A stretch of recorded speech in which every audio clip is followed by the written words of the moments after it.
بسم اللہ الرحمن الرحیم۔ السلام علیکم ورحمۃ اللہ وبرکاتہ۔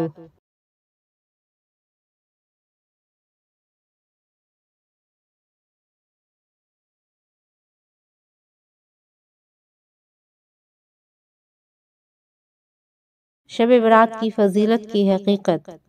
شب برات کے بارے میں یہ کہنا بالکل غلط ہے کہ اس کی کوئی فضیلت حدیث سے ثابت نہیں۔ حقیقت یہ ہے کہ 10 صحابہ کرام رضوان اللہ علیہم اجمعین سے احادیث مروی ہے جن میں نبی کریم صلی اللہ علیہ وسلم نے اس رات کی فضیلت بیان فرمائی۔ ان میں سے بعض احادیث سند کے اعتبار سے بے شک کچھ کمزور ہیں، اور ان احادیث کے کمزور ہونے کی وجہ سے بعض علماء نے یہ کہہ دیا کہ اس رات کی فضیلت بے اصل ہے، لیکن حضرات محدثین اور فقہا کا یہ فیصلہ ہے کہ اگر ایک روایت سند کے اعتبار سے کمزور ہو لیکن اس کی تائید بہت سی احادیث سے ہو جائے تو اس کی کمزوری دور ہو جاتی ہے، اور جیسا کہ 10 صحابہ کرام سے اس کی فضیلت میں روایات موجود ہیں، لہٰذا جس رات کی فضیلت میں 10 صحابہ کرام سے روایات مروی ہوں اس کو بے بنیاد اور بے اصل کہنا بہت غلط ہے۔ شب برات میں عبادت۔ امت مسلمہ کے جو خیر القرون ہیں، یعنی صحابہ کرام کا دور، تابعین کا دور، طب تابعین کا دور، اس میں بھی اس رات کی فضیلت سے فائدہ اٹھانے کا اہتمام کیا جاتا رہا ہے۔ لوگ اس رات میں عبادت کا خصوصی اہتمام کرتے رہے ہیں، لہٰذا اس کو بدعت کہنا یا بے بنیاد اور بے اصل کہنا درست نہیں۔ صحیح بات یہی ہے کہ یہ فضیلت والی رات ہے، اس رات میں عبادت کرنا باعث اجر و ثواب ہے اور اس کی خصوصی اہمیت ہے۔ البتہ یہ بات درست ہے کہ اس رات میں عبادت کا کوئی خاص طریقہ مقرر نہیں کہ فلاں طریقے سے عبادت کی جائے، جیسے بعض لوگوں نے اپنی طرف سے ایک طریقہ گڑھ کر یہ کہہ دیا کہ شب برات میں اس خاص طریقے سے نماز پڑھی جاتی ہے، مثلاً پہلی رکعت میں فلاں سورت اتنی مرتبہ پڑھی جائے، دوسری رکعت میں فلاں سورت اتنی مرتبہ پڑھی جائے، وغیرہ وغیرہ۔ اس کا کوئی ثبوت نہیں، یہ بالکل بے بنیاد بات ہے، بلکہ نفلی عبادت جس قدر ہو سکے وہ اس رات میں انجام دی جائے۔ نفل نماز پڑھیں، قرآن کریم کی تلاوت کریں، ذکر کریں، تسبیح پڑھیں، دعائیں کریں، یہ ساری عبادتیں اس رات میں کی جا سکتی ہے، لیکن کوئی خاص طریقہ ثابت نہیں ہے۔ شب برات میں قبرستان جانا۔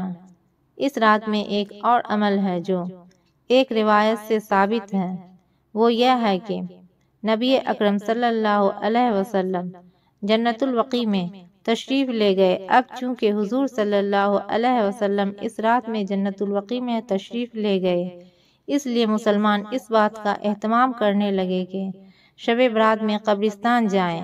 حضرت مفتی محمد شفیع صاحب ایک بڑی کام کی بات بیان فرمایا کرتے تھے جو ہمیشہ یاد رکھنی چاہیے۔ فرماتے تھے کہ جو چیز رسول کریم صلی اللہ علیہ وسلم سے جس درجہ میں ثابت ہو اسی درجے میں اسے رکھنا چاہیے، اس سے آگے نہیں بڑھنا چاہیے۔ لہٰذا ساری حیات طیبہ میں رسول کریم صلی اللہ علیہ وسلم سے ایک مرتبہ جانا مروی ہے کہ آپ شب برات میں جنت البقیع تشریف لے گئے۔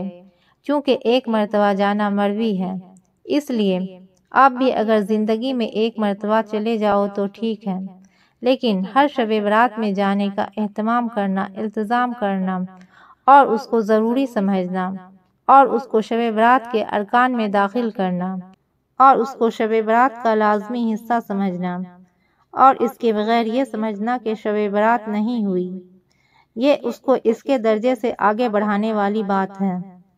15 شعبان کا روزہ۔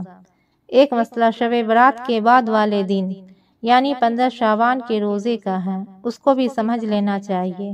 وہ یہ کہ سارے ذخیرہ حدیث میں اس روزے کے بارے میں صرف ایک روایت میں ہے کہ شب برات کے بعد والے دن روزہ رکھو، لیکن یہ روایت ضعیف ہے، لہٰذا اس روایت کی وجہ سے خاص 15 شعبان کے روزے کو سنت یا مستحب قرار دینا بعض علماء کے نزدیک درست نہیں۔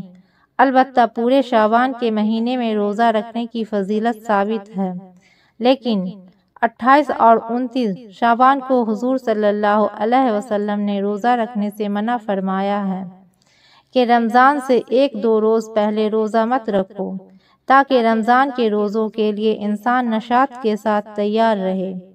جزاک اللہ خیر، فقط والسلام۔ ہدایت چھایا ہے، ہادی عالم آیا ہے۔